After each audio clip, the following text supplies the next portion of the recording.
So, Conference Report has posted a series of really interesting videos about the nature of delusion, the way that when it really comes down to it, in order to think at all, we must delude ourselves.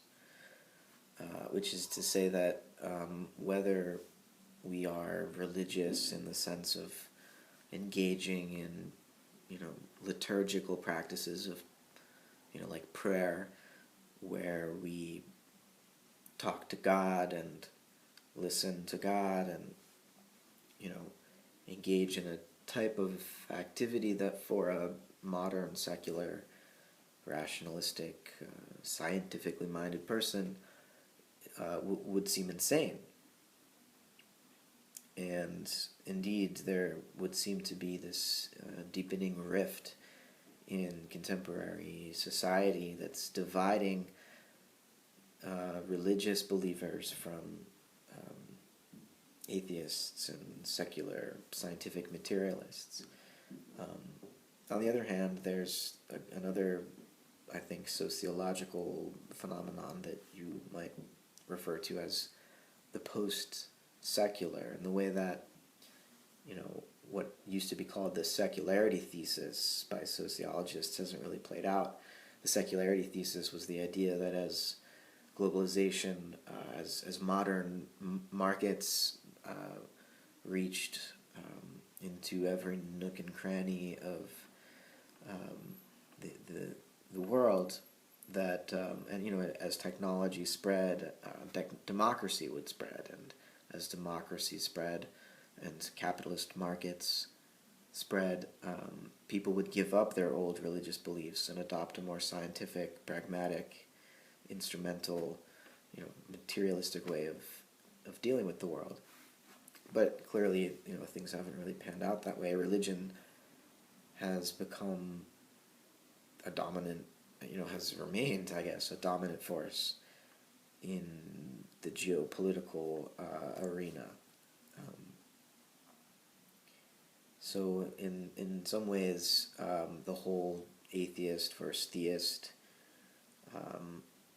debate that goes on a lot on the internet and in major media outlets is kind of irrelevant, because if we are in a kind of post-secular period, it's no longer about whether we're going to deny the old religions or accept them, but about how we are going to be religious in the least destructive way that we can manage to do so, right? And I think this is kind of Conference Report's point, that we can't escape these strange loops, whether it's the strange loop of God, where, as religious believers will do, they'll say, well, the Bible is true because God wrote the Bible, and the Bible says that, God is the truth. God is love. God is the all. God is everything. God is Lord. So this sort of self-affirming, self-justifying, self-fulfilling prophecy unfolds, where God must necessarily exist because God must necessarily exist. A similar thing will happen, though, even for secular, rationalistic peoples who, in order to remain sane, healthy, functioning human beings, they have to accept that their sense of self is real, that their conscious experience of the world, their experience of being a gentle, a responsible, freely acting, deciding individual. We can't take that as a fiction, as an illusion or a delusion, and still remain sane human beings, functional members of society, right? Even though our cutting-edge neuroscience is suggesting that really whatever our conscious experience is, it's being played out at the neurochemical level causally, and consciousness may or may not have anything to do with causality on the physical level, but whatever's happening on the physical level is determining what's happening on the conscious level, and it's just to say that, most neuroscientists who are reasonably modest would not say consciousness must necessarily be caused by physics, but they would say that whatever role consciousness plays in the causal unfolding of the universe, it's going to have to be a role that is identical to or somehow epiphenomenally correlated with physical brain activity. So at the end of the day, if we fully understand the brain activity, we have also fully understood the conscious activity.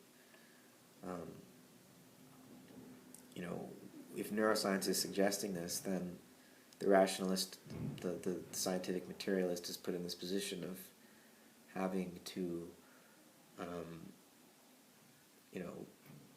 objectively deny what subjectively they must affirm, without engaging in continual performative contradictions, right? So if we pretend to a theory that explains consciousness according to brain mechanisms,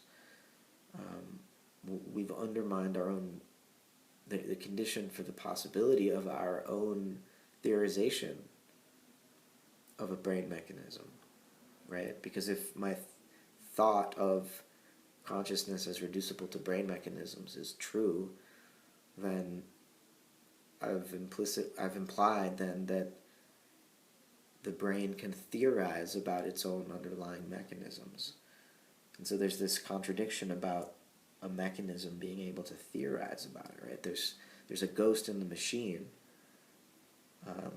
Even for the most thoroughgoing eliminative materialist, there's this implicit, scientific ego withdrawn from the whole process of the physical world, and who's able to, give a totalitarian description of how that world operates as if from the outside. That's always implicit in any materialistic description of the world. And I think when we start to recognize these strange loops, when we start to